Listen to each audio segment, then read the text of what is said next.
नमस्कार, किस्सा यूपी का देख रहे हैं और मैं हूं आपके साथ दिव्या सिंह। संभल में भड़के हिंसा के बाद माहौल गरमाया है और योगी सरकार का एक्शन जारी है। इस बीच संभल हिंसा पर सुप्रीम कोर्ट ने अहम निर्देश देते हुए निचली अदालत से मामले पर सुनवाई न करने को कहा है। साथ ही सुप्रीम कोर्ट ने प्रशासन को कानून व्यवस्था को दुरुस्त करने की भी हिदायत दी है। सुप्रीम कोर्ट ने याचिकाकर्ता को हाईकोर्ट जाने को कहा और कहा कि अब हाईकोर्ट के निर्देश पर ही कोई कार्रवाई हो सकेगी। वहीं संभल जा रहे मौलाना तौकीर रजा को पुलिस ने हिरासत में ले लिया और सीबीगंज थाने में बिठा दिया गया। मौलाना ने संभल जाने से पहले विवादित बयान दिया और हिंसा में मारे गए उपद्रवियों को शहीद बता दिया और कहा कि साजिश के तहत संभल में हिंसा कराई गई थी। अफसर हिंदू आतंकवादी संगठन को लेकर गए थे। वहीं आज जुम्मे की नमाज को देखते हुए योगी सरकार की तरफ से सुरक्षा के पुख्ता इंतजाम भी किए गए। आज इसी पर चर्चा करेंगे। मेरे साथ स्टूडियो मौजूद हैं कैपिटल टीवी के executive editor Rajiv sir. Sir, आपका स्वागत। धन्यवाद। जिस तरीके से सुप्रीम कोर्ट का फैसला आया है, इसको कैसे देखा जाए? ये मुस्लिम पक्ष के लिए झटका है या फिर राहत की खबर है? देखिए, सुप्रीम कोर्ट कभी मुस्लिम पक्ष को पूरी तरह से झटका नहीं दे सकता। सुप्रीम कोर्ट के जज ये समझते हैं कि उनका जो इकोसिस्टम है उस इकोसिस्टम को बनाकर रखना है। यानी कि ये जज कभी कभी बाहर में ट्रोल होते होते अब बैलेंस करना सीख गए हैं। ये सोचने लगे हैं कि अब जिस तरीके से हम अटैकिंग मोड में चले जाते हैं तो हिंदुओं को हिंदुस्तान में पूरी तरह से नाराज नहीं किया जा सकता। अगर उत्तर प्रदेश की बात करें, पिछले कई फैसले ऐसे सुप्रीम कोर्ट से मिले हैं उत्तर प्रदेश सरकार के खिलाफ, इन लोगों के पक्ष में। जैसे किसी भी फैसले को ये या तो अटका देंगे या फिर इसके विरोध में फैसला देंगे। ज्ञान वापी मामले में ऐसा ही हुआ। ज्ञान वापी के बाद मथुरा मामले में ऐसा ही चल रहा है कि जब सर्वे करवाया जाएगा तो सर्वे को का डेट बढ़ा दो, सर्वे की टीम को रोक दो, आगे ऐसे समय दो, इतना समय दे दो कि हिंदुओं की भावनाएं जो है वो धीरे धीरे शांत हो जाए और मीडिया में भी खबरें चलना बंद हो जाए और उस बीच में क्या हुआ किसी को पता न चले। ये हर जगह पर ऐसे फैसले आते हैं। मदरसा बोर्ड को लेकर सुप्रीम कोर्ट में पहुंची थी याचिकाएं। वहां पर इन लोगों ने क्या किया, मदरसा बोर्ड को मान्यता दे दी कि नहीं नहीं, मदरसा बोर्ड होना चाहिए, मदरसा शिक्षा मिलता रहना चाहिए, क्योंकि ये इनके संस्कारों में, संस्कृति में शामिल है। ये इनके मतलब मुसलमानों के, ये मुस्लिम समुदाय के लोग मदरसा में पढ़ना चाहते हैं, उसे जाहिल बनना है, जाहिल बनने दो, ये सुप्रीम कोर्ट का मानना है। और उसमें जो चंद्रचूड़ साहब थे सीजेआई उस समय, उन्होंने भी ऐसे फैसले दिए और उसके बाद अब छटपटाते फिर रहे हैं। 20 दिन हो गया रिटायरमेंट किए हुए। 20 दिन से जब जिनको उन्होंने पाला, जिसके पक्ष में फैसले दिए, उन्हीं लोगों ने उनके खिलाफ अटैक करना शुरू कर दिया। मुसलमान ये कह रहे हैं कि चंद्रचूड़ ने जो फैसला दिया था ज्ञान वापी पर, उसी का असर है ये। क्या फैसला दिया था? फैसला उन्होंने 2-4 लाइन बोले थे उसमें, और ज्ञान वापी परिसर के मामले में चंद्रचूड़ ने ही कहा था कि देखिए, अभी जो प्लेसेस ऑफ वर्शिप एक्ट है, वो प्लेसेस ऑफ वर्शिप एक्ट में सीधे तौर पर कहा गया है कि स्ट्रक्चर में परिवर्तन नहीं किया जाएगा। मतलब 1947 के बाद से स्ट्रक्चर में परिवर्तन नहीं किया जाएगा किसी धार्मिक स्थल के। ऐसे जो बाबरी मस्जिद के बाद भगवान राम श्री राम के मंदिर की बात हो रही थी, तो उस समय इसी सुप्रीम कोर्ट ने कहा था कि बाबरी मस्जिद की बात चल रही है। मस्जिद कोई ऐसा स्ट्रक्चर नहीं है जिसे यह कहा जाए कि इसका कुरान में जिक्र हो और वो पवित्रतम स्थल माना जाए, वो पूजा का स्थल माना जाए। ये प्रेयर हॉल नहीं है, एक असेंबलिंग सेंटर है। वहां पर लोग जाते हैं, बैठते हैं, नमाज पढ़ते हैं, क्योंकि इस्लाम में ऐसा नहीं कहा गया कि मस्जिद में ही जाकर नमाज पढ़ा जाएगा। अगर क्रिश्चियनों में कहा गया है कि भाई आप जाएंगे चर्च में और वहाँ प्रेयर करेंगे, कन्फेशन भी वहाँ ही करेंगे।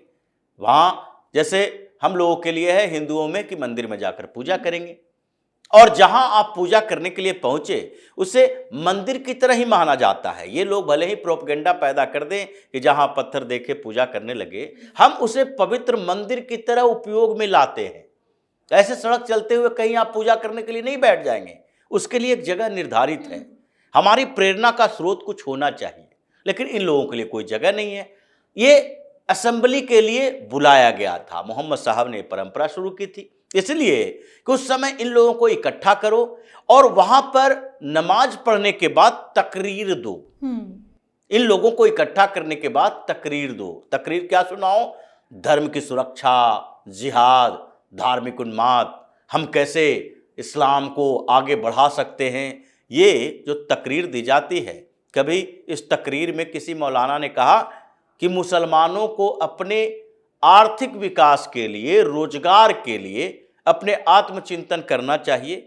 ये पिछड़ा कब तक रहेगा, इसके लिए बेहतर उपाय करने चाहिए। मुसलमानों को अच्छी शिक्षा पर ध्यान देना चाहिए कि बेहतर शिक्षा मिल सके। ये लोग क्या कहता है, इस्लाम में ये कहा गया है, काफिरों के खिलाफ ये कहा गया है, काफिरों के किसी पर्व त्योहार में शामिल नहीं होना है, इनके खिलाफ हमेशा उन्माद में रहो क्योंकि ये तुम्हारे धर्म का नाश करने के लिए हैं।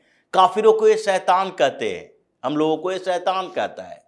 जिस तरीके से इन लोगों के धर्म के बारे में जो भी अपना इस्लामिक प्रीचर जो है वो अपने धर्म की सुरक्षा के लिए दूसरे धर्म का नाश करना चाहेगा। और इन लोगों की आदतें हैं, ये धर्म की राह पर चलने, ये जो रिलीजन ये लोग मानते हैं, ये उसकी राह पर चलने के लिए भी इसको जरूरी है कि दूसरे को रास्ते से भटकाओ और अपने साथ शामिल करो, या दूसरे के रास्ते में गड्ढे खोद दो कि वो आगे ना बढ़ सके। ये इनकी प्रवृत्ति रही है, तो उसी प्रवृत्ति में है। और चंद्रचूड़ साहब ने जो बोला था कि उस समय कि देखो भाई, प्लेसेस ऑफ वर्शिप एक्ट में स्ट्रक्चर चेंज करने के लिए नहीं कहा गया है, लेकिन इसका मतलब ये तो नहीं है कि उसमें इस बात का प्रावधान है कि कोई भी रिलीजियस स्ट्रक्चर जो भी है, अगर मस्जिद है, दरगाह है, और उसमें कोई ऐसे साक्ष्य मिलते हैं कि कोई दूसरे धर्म का पूजा स्थल हो सकता है, तो उस समय आपको उसकी जानकारी का अधिकार तो है। ज्ञानवापी परिसर पर यह मामला उठा था कि वहां पर हिंदू देवी देवताएं हैं, गौरी गणेश की पूजा होती है।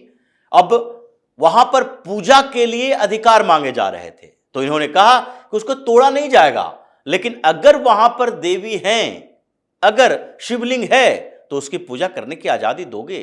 ऐसा नहीं है कि फायर टेम्पल में चर्च के अवशेष मिल जाएंगे तो आप उसको पूजा करने नहीं दोगे। ये कई उदाहरण के साथ उन्होंने दिया था कि सर्वे का अधिकार तो है, सर्वे होना चाहिए, जानकारी मिलनी चाहिए। अब उसके बाद इन लोगों ने, मौलानाओं ने कहा कि भाई सुप्रीम कोर्ट ने ऐसा कर दिया जिसके कारण ये सर्वे के लिए याचिका पर याचिका दायर हो रही है कोर्ट में, और मजिस्ट्रेट कोर्ट में सुनवाई भी हो रही है, जिला अदालत तक सुनवाई हो रही है, और वो सर्वे के आदेश भी दे रहे हैं। हाँ। तो इन लोगों ने जब टारगेट करना शुरू कर दिया, ये चंद्रचूड़ साहब बैलेंस करने में लग गए। मदरसा बोर्ड के खिलाफ फैसला दिया, हिंदुओं के खिलाफ फैसला दिया। अब फिर पॉलिटिकली ये जब मोदी योगी के खिलाफ फैसले देने लगे, और ये खुश करने के लिए कि ये जितने अपोजिशन लीडर हैं वो ट्रोल न करें। अब उसके बाद रिटायर हो चुके हैं, और अभी भी संजय राउत ने बखिया उधेड़ दी कि उन्हीं के कर्मों की सजा हमें मिल रही है। चंद्रचूड़ ने अगर गलत नहीं फैसला दिया होता, सही समय पे फैसला दिया होता, तो आज स्थिति ऐसी नहीं रहती, हम जीत गए होते। तो आकर उन्होंने सफाई दी थी इस मामले पर। तो ये लोग कर रहे हैं, चंद्रचूड़ सफाई दिए कि हमको किसी पार्टी के नेता से मतलब नहीं है, और जज को अपोजिशन पार्टी बनकर नहीं रहना चाहिए। वैसे ही ये फैसला आया है। अब इस फैसले की बात समझते हैं कि इन्होंने क्या किया।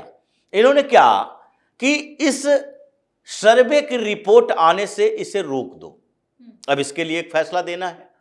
अभी ये मुस्लिम पक्ष याचिका लेकर किस बात के लिए गया था कि अभी जो सर्वे की रिपोर्ट पेश होनी है उस पर रोक लगनी चाहिए, क्योंकि रिपोर्ट पेश होगी तो सबूत सामने आएंगे। अब सामने आने से रोकना है उसको, तो सुप्रीम कोर्ट में जाने का मकसद तो यही था, और वो मकसद में वो कामयाब हो गया। तो इसके लिए उसने फैसला दे दिया कि लो भाई, अब सीजेआई खन्ना की बेंच थी, उन्होंने कह दिया कि लोअर कोर्ट अभी सुनवाई नहीं करेगी। अब इसको बैलेंस करना है कि हिंदू भी थोड़ा खुश रहें, जो इस फैसले को सही तरीके से नहीं समझते वो खुश हो जाएंगे कि उन्होंने रोक तो दिया कि नहीं, अब 8 जनवरी तक लोअर कोर्ट कोई फैसला नहीं सुनाएगी, कोई कार्रवाई नहीं करेगी। लेकिन वो कार्रवाई कहां करेंगे? हम नहीं करेंगे कोई कार्रवाई, हम भी नहीं करेंगे। हम क्या कर रहे हैं? हम हाई कोर्ट के पास आपको भेज रहे हैं, हाई कोर्ट में अब सुनवाई होगी। अब हाई कोर्ट में सुनवाई होगी तो हाई कोर्ट में जब ये याचिका दायर करेंगे, वो हाई कोर्ट के अधिकार में छोड़ दो कि हाई कोर्ट के इस याचिका पर सुनवाई के दौरान हाई कोर्ट ये बोले कि नहीं भाई, निचली अदालत का फैसले पर अब ये स्टे लगाया जाता है। ये आप क्यों स्टे लगा रहे हो कि जब तक हाई कोर्ट में नहीं होगी तब तक तुम नहीं कोई फैसला सुना सकते? ये भेजने का मतलब तो साफ तौर पर ये होता है कि हम भाई आपकी याचिका नहीं मानते, क्योंकि आपको ये छोटे से मसले हैं और इसको अगर डिस्ट्रिक्ट कोर्ट ने कोई फैसला दिया है तो हाई कोर्ट में आप चैलेंज कर सकते हो।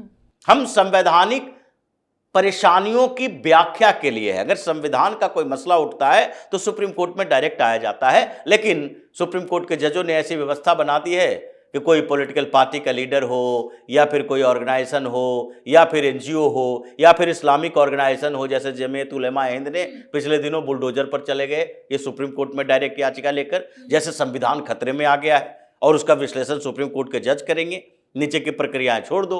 तो ये स्थितियां इनकी रही है, तो इसी में इन्होंने बैलेंस अप्रोच अपनाया कि उसको भी रोक दो और इन लोगों को नीचे की अदालत यानी कि हाई कोर्ट में जाने के लिए कह दो, हिंदू भी खुश और मुसलमान भी खुश, क्योंकि उसका तो मकसद पूरा हो गया। ये एएसआई के सर्वे की रिपोर्ट अभी सार्वजनिक नहीं हो पा रही है, वो कोर्ट में पेश करते और जितनी भी रिपोर्ट है, अभी 2 दिन के सर्वे में कितनी रिपोर्ट मिलेगी? अगर किसी लगभग 500 साल पहले की मस्जिद को हम देखेंगे और उसमें रिपोर्ट तैयार करेंगे तो उसमें कम से कम 2-4 महीना लगेगा। खुदाई करेंगे, अलग अलग जगह पर देखेंगे, जो दीवारें हैं उसके अंदर पत्थर कौन सा यूज किया गया है, वो पत्थर कभी पहले मंदिर में यूज किए गए थे कि नहीं, ये बड़ी प्रक्रिया होती है। अगर इतना आसान होता तो बाबरी मस्जिद के ऊपर इतना कम समय में 2 दिन 4 दिन के सर्वे में क्यों नहीं रिपोर्ट आ गया? क्यों सालों लग गया उस रिपोर्ट में? खुदाई हो के नीचे से मूर्तियां निकाली गई तब पता चला।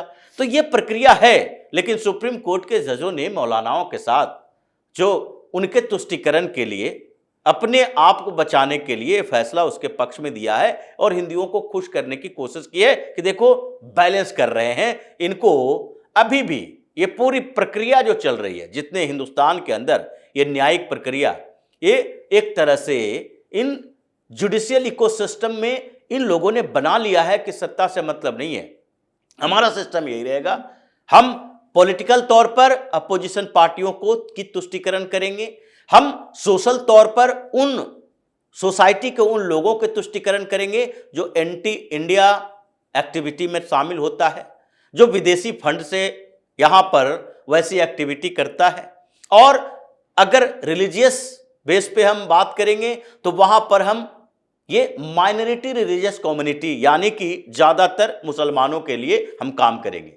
ये सुप्रीम कोर्ट ने अपना सिस्टम बना लिया है और इसलिए आज सुप्रीम कोर्ट की, उसके जजों की जो विश्वसनीयता है ये खतरे में है। लोग ये देख रहे हैं कि आपने जो फैसला दिया कम से कम वो लॉजिकल तो होना चाहिए। पहले इतना सवाल नहीं उठता था, लेकिन ये सवाल उठने लगा है कि आपके फैसले लॉजिकल तो होने चाहिए। ये समस्या आ गई है, इसलिए सुप्रीम कोर्ट ने जो अप्रोच अपनाया है वो मुसलमानों के पक्ष में है और ये अप्रोच उस तरीके का है कि हिंदू थोड़ा खुश होने के लिए तैयार रहे, जैसे एक कांग्रेस वाले करते थे इतने सालों की सरकारों में। इन लोगों ने भी यही किया, मुसलमानों को के पक्ष में फैसले देते रहे। ये मुस्लिम पर्सनल लॉ क्यों होना चाहिए भाई? यूसीसी क्यों नहीं लागू करते? ये लागू करना चाहिए था पहले। ये फिर उसके बाद मुस्लिम पर्सनल लॉ के साथ ये Waqf board, places of worship act, ये इतने जो एक्ट लाए गए मुसलमानों के हर धार्मिक स्थल को से लेके मदरसा, मस्जिद, दरगाह की सुरक्षा के लिए उसको पैसे भी देते हो। मदरसा बोर्ड बनवा दिए, मदरसा बोर्ड को भी सैकड़ों करोड़ रुपया अलग अलग स्टेट में दिया जाता है। सर, मौलाना तौकीर रजा फिर से विवादित बयान दिए हैं, अपनी हरकतों से बाज क्यों नहीं आ रहे? ये ऐसे लोग हैं जो हरकतों से बाज आने के लिए नहीं है, इसका एक ही इलाज है जो योगी कर रहे हैं। मौलाना तौकीर रजा जैसे लोग, ये अपनी दुकान चलाता है और ये दुकान चलाने के लिए क्या जरूरी है? दुकान चलाने के लिए जरूरी है कि मुसलमान भड़का हुआ रहे। इन लोगों ने उसके मनोबल को बढ़ा दिया है और जब मनोबल बढ़ाया जाता है तो होता क्या है? मनोबल उस कम्युनिटी का बढ़ा रहे हो जिसकी औकात हिंदुस्तान में कुछ नहीं है। अगर किसी अदने से पहलवान का मनोबल बढ़ा के दारा सिंह से लड़वा दिया जाता तो उसकी हड्डी पसली एक ही होती। आज अगर खली के सामने कोई गांव का वैसा लड़का जिसको कह दिया जाएगा नहीं नहीं तुम तो इससे भी लड़ सकते हो, मार दोगे, पीट दोगे, तुम इसको तो धाराशायी कर दोगे, अब वो जाएगा रिंग में, पिट पिटा के आ जाएगा हड्डी तुलवा के। तो वही स्थिति है। इन लोगों ने, कुछ मौलानाओं ने मुसलमानों का मनोबल बढ़ा दिया कि तुम्हारे अंदर जज्बा है, धर्म के लिए जज्बा है, तुम अपने कम्युनिटी के लिए काम कर रहे हो, शहीद हो जाओगे, जिहादी बन जाओ। अब ये जो मरने वाले को शहीद बता रहा है, शहीद हो जाओगे, क्यों? क्योंकि मस्जिद को शहीद होने से तुमने बचा लिया। अब ऐसे जज्बा की बात कर कर कई लोगों को आगे बढ़ा देता है, और उसके बाद अब व्यवस्थाएं बदल गई है, सरकार बदल गए हैं, प्रशासन बदल गई है, पुलिस की एक्टिविटी बदल गई है, तो इसी में इन लोगों को आगे बढ़ा देगा और उसके बाद 2 4 5 लोग मारे जाएंगे। ऐसे ही मनोबल बढ़ा के अतीक अहमद को खत्म करवा दिया, मुख्तार अंसारी को भी लग रहा आज तो था निकले थे संभल जाने के लिए, बीच में ही योगी की पुलिस ने उठा लिया। बिल्कुल उठाएगा, क्योंकि योगी की पुलिस इनके एक्टिविटी से वाकिफ है। आप जब पहले ही ऐसी बात कर रहे हो तो इसका मतलब है कि आप वहां पर दंगा पैदा करने जा रहे हो, फैलाने जा रहे हो, मुसलमानों को और भड़काने जा रहे हो। तो भड़काने जाओ, उससे पहले तुम खुद भड़क जाओ। तो ये पिटाई कुटाई चलता रहेगा, और ऐसे ही चलता रहेगा, तब तक चलता रहेगा जब तक कि इसके मनोबल को न तोड़ा जाए, और जब तक ये सरेंडर मोड में ना आ जाए कि नहीं भाई, मथुरा काशी आपका है, और जितने बड़ी जगह पर भोजशाला है तो आपका प्राचीन मंदिर है, आप ले लो। छोटे मोटे जो मस्जिदें इन लोगों ने बना रखी है, और 1947 के बाद से या उसके बीच में अपने पैसों से, अपने संसाधनों से तुमने जो मस्जिदें बना रखी है वो बनाओ। ये प्राचीन प्राचीन कहना छोड़ दो, ये जामा मस्जिद, जामी मस्जिद, इस तरह के प्राचीन इमारतें जो तुम्हारे पास है, चाहे सल्तनत काल के हो, तुगलक काल के हो, मुगल काल के हो, ये इस्लामिक आक्रांताओं के समय के जो जितने भी इस्लामिक स्ट्रक्चर हैं, उसका मोह छोड़ दो। क्योंकि तुम उन लोगों के साथ उज्बेकिस्तान से नहीं आए, अरब से नहीं आए, तुम हिंदुस्तान के हो। तुम्हारे बाप दादा किसी प्रलोभन बस या डर से, तलवार के डर से किसी तरीके से कन्वर्ट कर गए, तो तुम मुसलमान बन गए, हिंदुस्तानी बनो, और उन प्राचीन धारणाओं को छोड़ो, इन जगहों पर तोड़ो, और फिर अपने सरेंडर मोड में आ जाओ। तब हिंदू भी तुम्हें माफ करेगा, और इस देश का संस्कार में तुम्हें एडजस्ट करने के लिए मौका दिया जाएगा। जी, बहुत बहुत धन्यवाद सर तमाम जानकारी। धन्यवाद। तो संभल में भड़के हिंसा का मामला शांत होता नहीं दिख रहा है, क्योंकि एक के बाद एक जहरीले बयान से मौलाना गैंग आग में घी डालने का काम कर रहे हैं। हालांकि ऐसे मौलाना गैंग का इलाज कैसे करना है योगी सरकार अच्छे से जानती है, और जिस तरह की व्यवस्था मस्जिदों के आसपास की गई है, उससे कट्टरपंथियों में खौफ का माहौल तो कायम हो ही क्या है। किस्सा यूपी का में आज के लिए इतना ही। अगर आपने अभी तक हमारे चैनल को सब्सक्राइब नहीं किया है तो सब्सक्राइब कर लीजिए, हमारे वीडियो को लाइक कीजिए, शेयर कीजिए, हमारे वीडियो पर कमेंट करके जरूर बताएं कि आपको हमारी खबर कैसी लगी। धन्यवाद।